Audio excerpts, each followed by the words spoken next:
Assalamualaikum warahmatullahi wabarakatuh.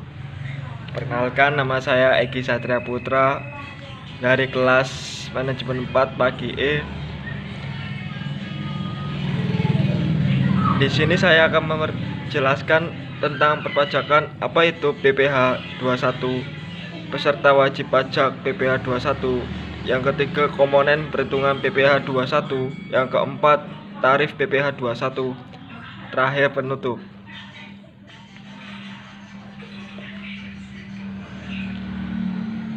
PPh pasal 21 berdasarkan Direktur Jenderal Pajak nomor per 32 per PJ per 2015 tentang PPh pasal 21. Apa itu PPh? Bagaimana PPh itu? Salah satu yang harus kamu ketahui adalah PPh atau pajak penghasilan. PPh merupakan pajak yang dibayarkan setiap tahun kepada negara, wajib yang dikenakan kepada setiap peserta wajib pajak yang dimiliki penghasilan.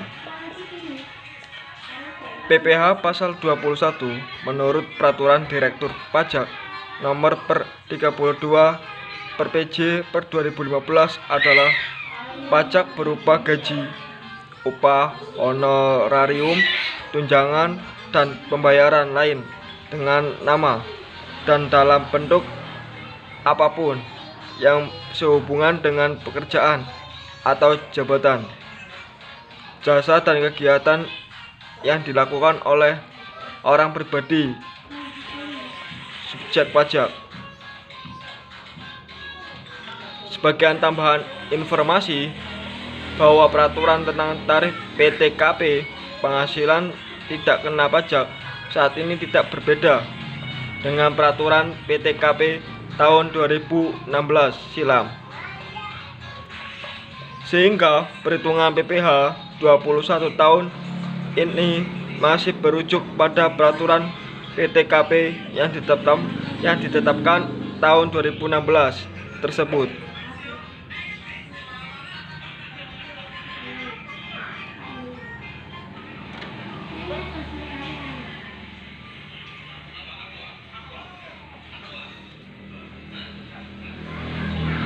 Berdasarkan hukum, perhitungan dan pemotongan PPh itu merujuk pada 1. Undang-Undang Nomor 36 Tahun 2008 tentang Penghasilan. 2. Peraturan Direktur Jenderal Pajak Nomor per 16 PJ 2016. 3. Peraturan Menteri Keuangan Nomor 101 per PMK 010 per 2016 dan 102 per PMK 010 per 2016. Keempat, dan peraturan atau undang-undang lainnya yang memuat tentang pajak penghasilan.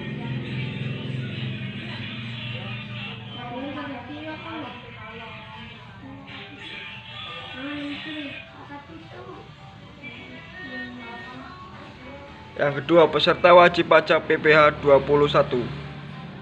Wajib pajak adalah orang atau disebut peserta yang dikenai pajak atas penghasilannya. Peserta wajib pajak ini terbagi menjadi beberapa kategori menurut per 32 per PJ per 2015 pasal 3, yaitu yang pertama, pegawai atau karyawan. Yang kedua, penerimaan uang pesangon pensiun atau uang manfaat pensiun, tunjangan hari tua atau jaminan hari tua, termasuk ahli waris yang juga merupakan wajib pajak PPh 21. Yang ketiga, bukan pegawai atau freelancer atau pekerja lepas yang memperoleh penghasilan sehubungan dengan pemberian jasa, meliputi yang pertama, tenaga ahli yang melakukan pekerjaan bebas seperti pengacara, akuntan, arsitek, dokter, konsultan, notaris, menilai, dan aktuaris. Yang kedua, oragawan. Yang ketiga, penasehat, pengajar, pelatih, penceramah, penyuluh, dan moderator. Yang keempat, pengarang, peneliti, dan penerjemah.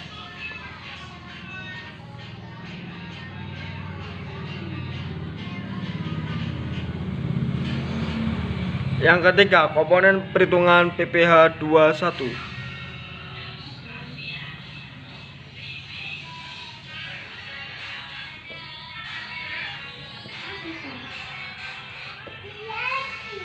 Berdasarkan situs online pajak, terdapat komponen-komponen yang harus diikutsertakan dalam perhitungan PPh 21 seperti: pertama, penghasilan bruto. Dalam hal ini yang termasuk ke dalam penghasilan bruto, penghasilan kotor, yaitu penghasilan rutin yang diterima oleh wajib pajak orang pribadi dalam jangka waktu tertentu, meliputi gaji pokok dan tunjangan atau insentif atau tunjangan makan, tunjangan transportasi, dan semacamnya. Kedua, penghasilan tidak rutin. Beberapa penghasilan yang termasuk dalam kategori ini yaitu upah dalam bentuk bonus, THR, tunjangan hari raya keagamaan, serta upah lembur.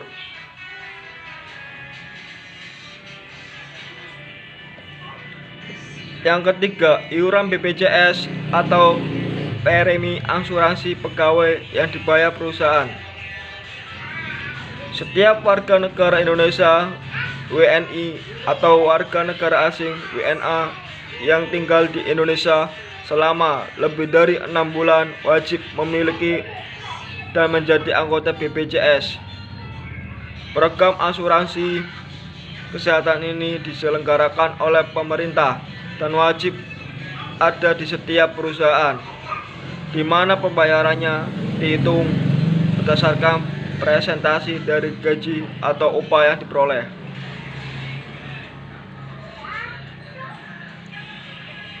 Yang keempat, jaminan kecelakaan kerja JKK. Jaminan kecelakaan kerja atau bisa disebut JKK adalah sebuah kompensasi dan rehabilitasi bagi tenaga kerja yang mengalami kecelakaan kerja, terhitung mulai berangkat kerja sampai tiba kembali di rumah, atau menderita penyakit lain yang berkaitan dengan pekerjaan. Iuran JKK ini dibayarkan sepenuhnya oleh perusahaan. Besarnya iuran JKK dikelompokkan berdasarkan jenis usaha dan tingkat resikonya. Kelompok 1, premi sebesar 0,24% kali upah kerja sebulan. Kelompok 2, premi sebesar 0,54% kali upah kerja sebulan. Kelompok 3, premi sebesar 0,89% kali upah kerja sebulan. Kelompok 4, premi sebesar 1,27% kali upah kerja sebulan. Kelompok 5, premi sebesar 1,74% kali upah kerja sebulan.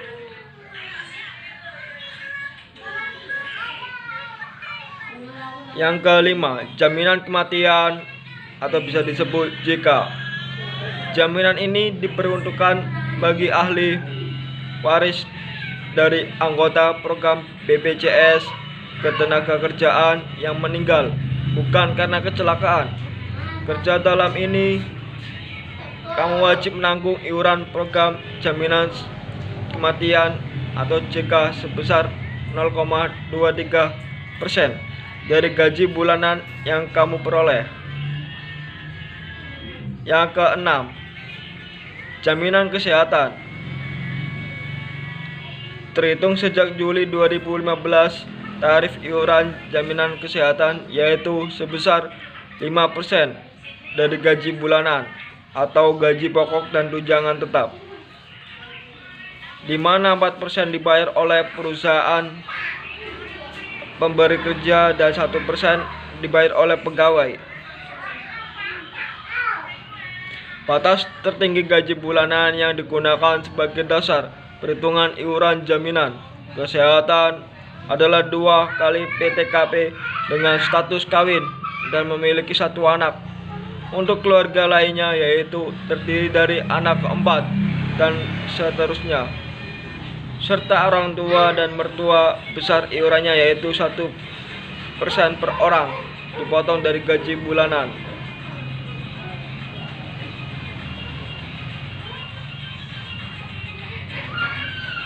Yang ketujuh, tunjangan PPh 21 jika ada.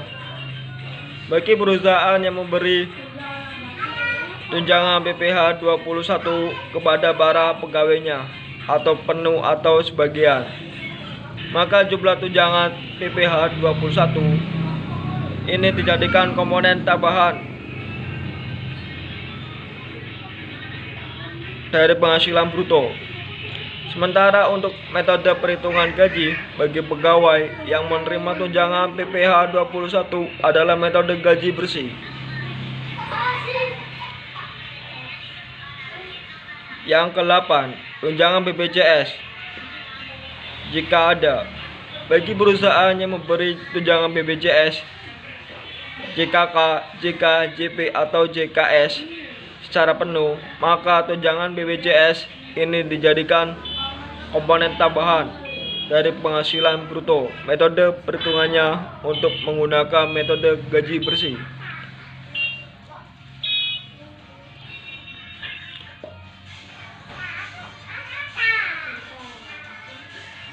Yang ke-9, pengurangan penghasilan bruto. Biaya yang dapat mengurangi penghasilan bruto yaitu biaya jabatan, staf hingga direktur. Biaya ini diasumsikan sebagai pengeluaran selama setahun yang berhubungan dengan pekerjaan berdasarkan per 16 per PJ per 2016. Biaya jabatan yaitu sebesar 5% dari penghasilan bruto, maksimal 500.000 per bulan atau 6 juta per tahun. Biaya pensiun berdasarkan per 16 per PJ per 2016, besarnya biaya pensiun yaitu 5% dari penghasilan bruto, maksimal 200.000 per bulan atau 2.400.000 per tahun. Iuran BPJS yang dibayarkan pegawai dalam hal ini yang termasuk dalam iuran BPJS sebagai pengurang penghasilan bruto yaitu jaminan hari tua atau bisa disebut JHT. Jumlah iuran JHT yang ditanggung perusahaan sebesar 3,7% dan yang ditanggung pegawai sebesar 2%. Jaminan pensiun JP, jumlah iuran JP yang ditanggung perusahaan sebesar 2% dan yang ditanggung pegawai sebesar 1%. Jaminan kesehatan atau bisa disebut JKES, jumlah iuran yang ditanggung pegawai yaitu sebesar 1%.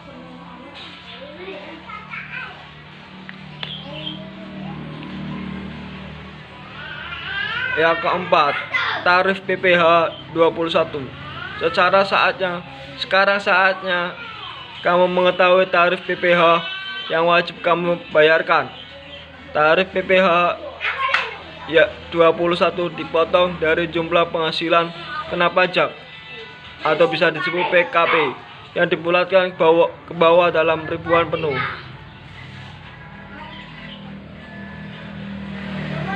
Yang pertama, penghasilan kena pajak atau bisa disebut PKP. Dasar pengenaan pajak atau bisa disebut DPP diperoleh dari penghasilan kena pajak PKP, wajib pajak penerimaan penghasilan.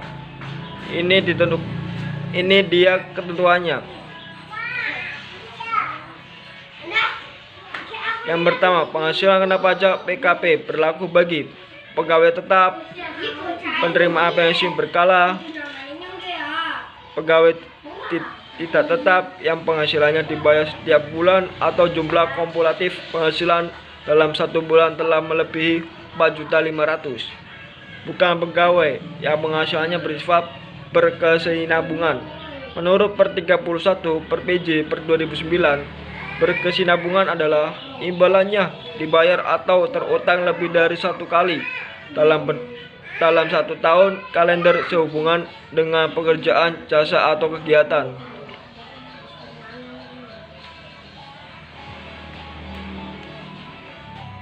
Yang kedua, penghasilan tidak kena pajak atau bisa disebut PTKP.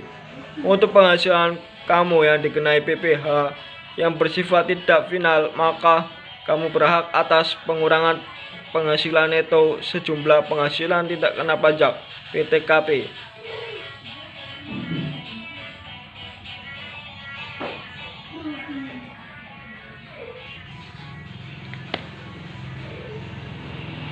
Demikianlah penjelasan singkat mengenai apa itu PPh 21 dan bagaimana perhitungannya.